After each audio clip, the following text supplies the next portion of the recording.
많은 사람들은 묻습니다. 예수님은 부활하신 후 40일 동안 무엇을 말씀하셨을까? 그 시간 동안 우리가 알지 못하는 특별한 비밀을 제자들에게 따로 전하신 것은 아닐까?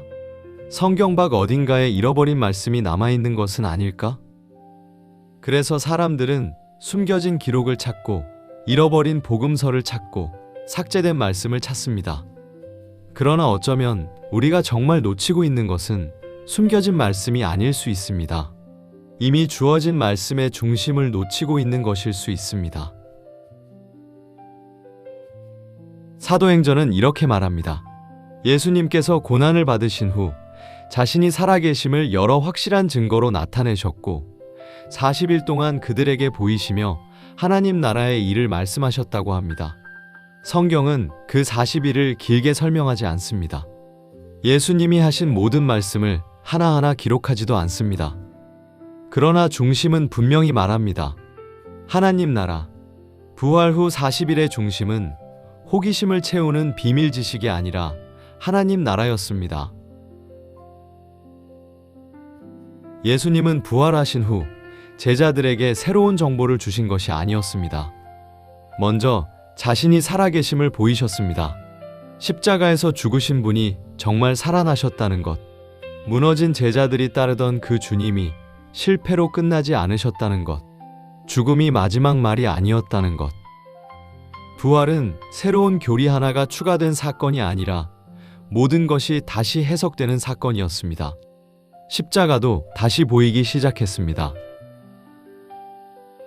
실패처럼 보였던 죽음이 구원의 길이었고, 버림받음처럼 보였던 고난이 하나님의 뜻 안에 있었고, 끝처럼 보였던 무덤이 하나님 나라의 시작을 드러내는 자리가 되었습니다.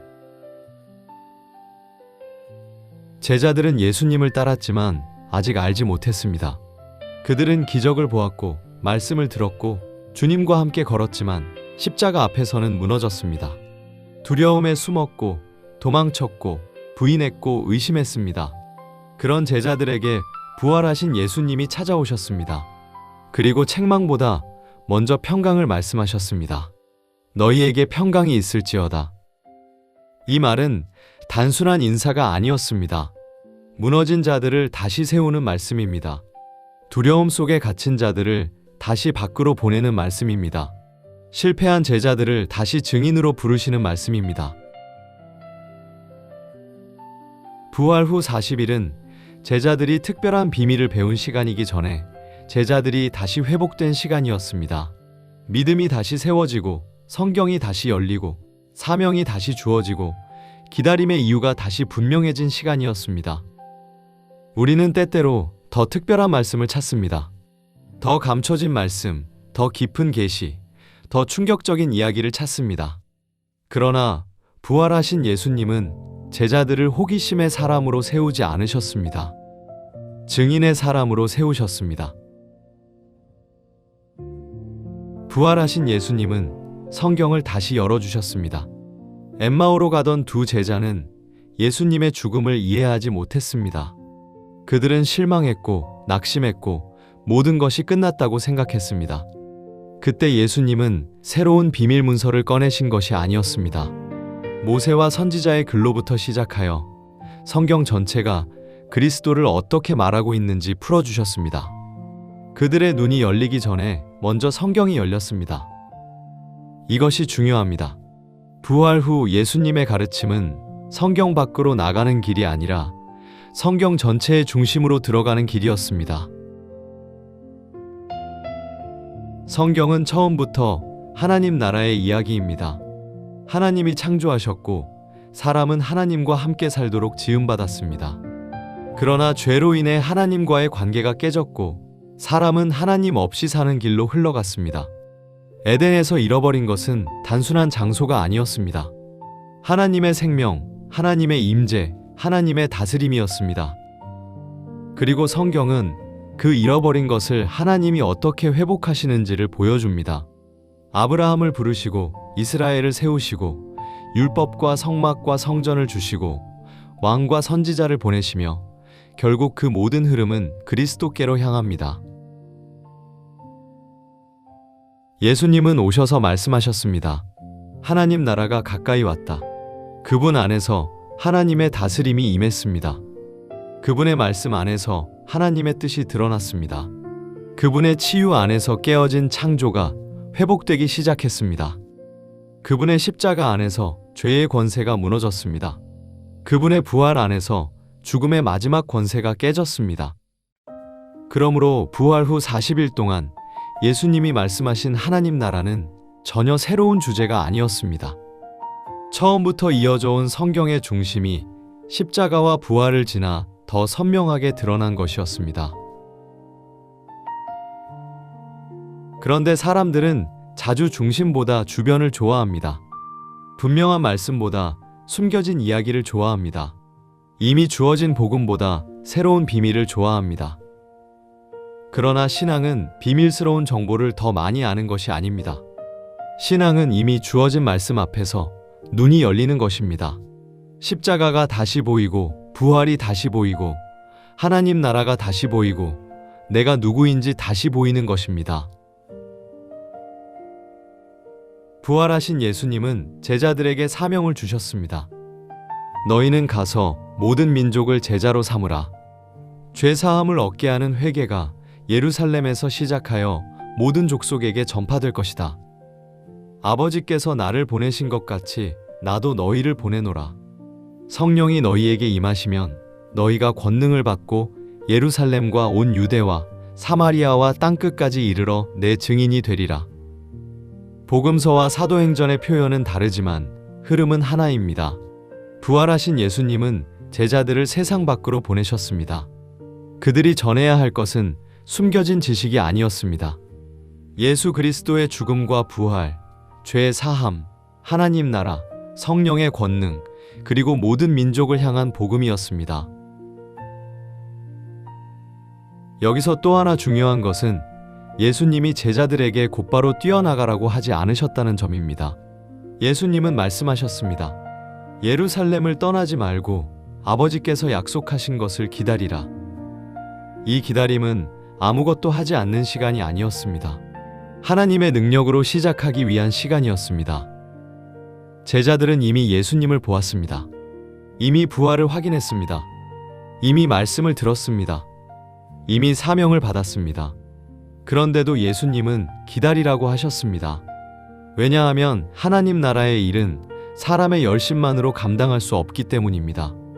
증인의 삶은 기억력으로 사는 것이 아니라 성령의 권능으로 사는 것입니다. 우리는 종종 착각합니다. 더 많은 정보를 알면 더 깊은 사람이 될 것이라고 생각합니다. 더 특별한 문헌을 알면 더 영적인 사람이 될 것이라고 생각합니다. 더 충격적인 이야기를 들으면 믿음이 더 강해질 것이라고 생각합니다. 그러나 제자들을 바꾼 것은 자극적인 정보가 아니었습니다.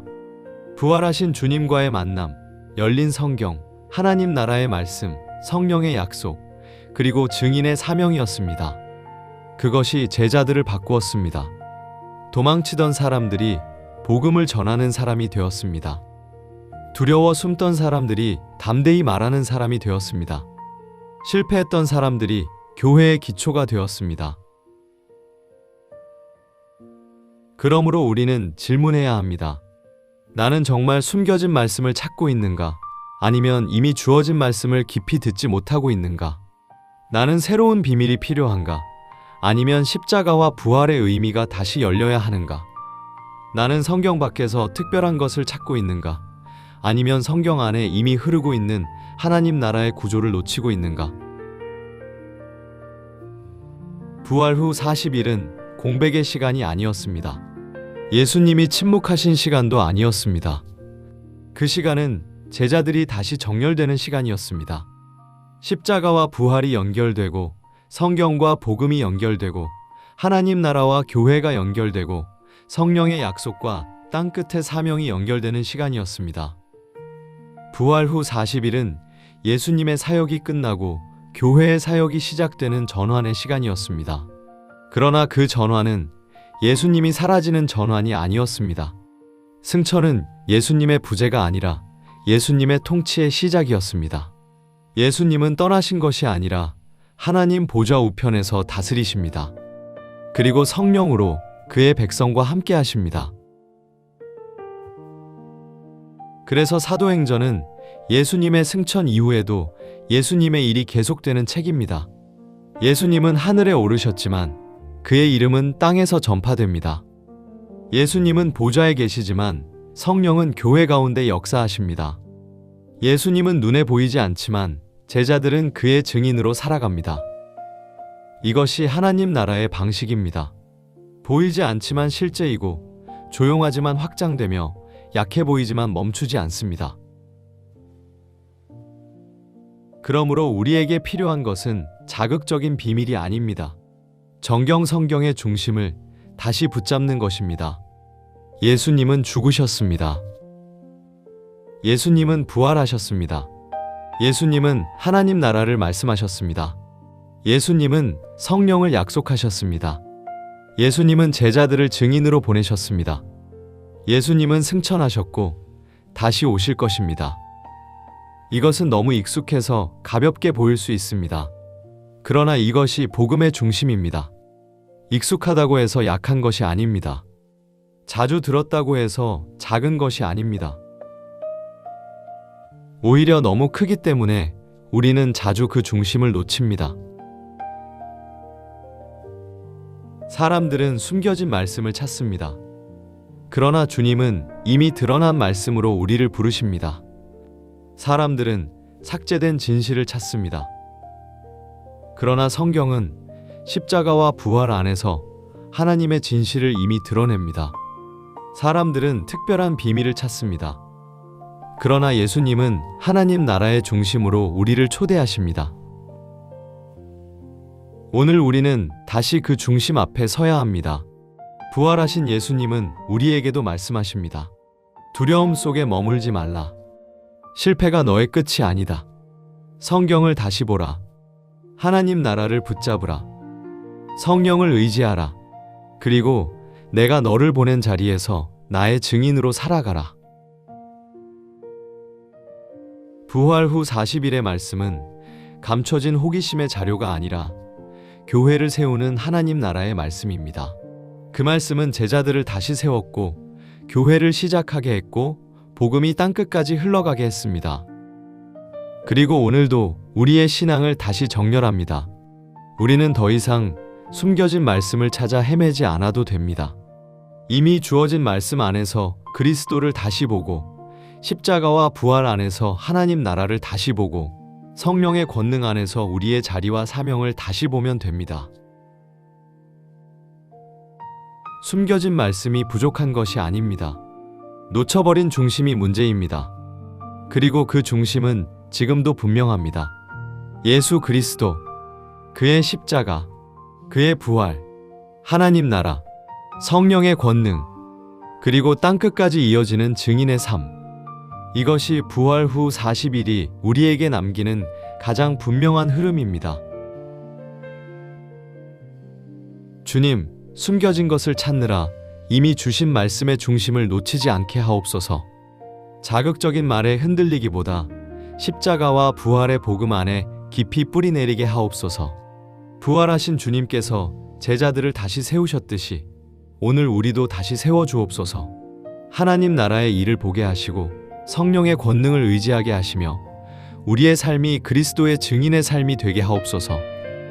예수 그리스도의 이름으로 기도합니다. 아멘.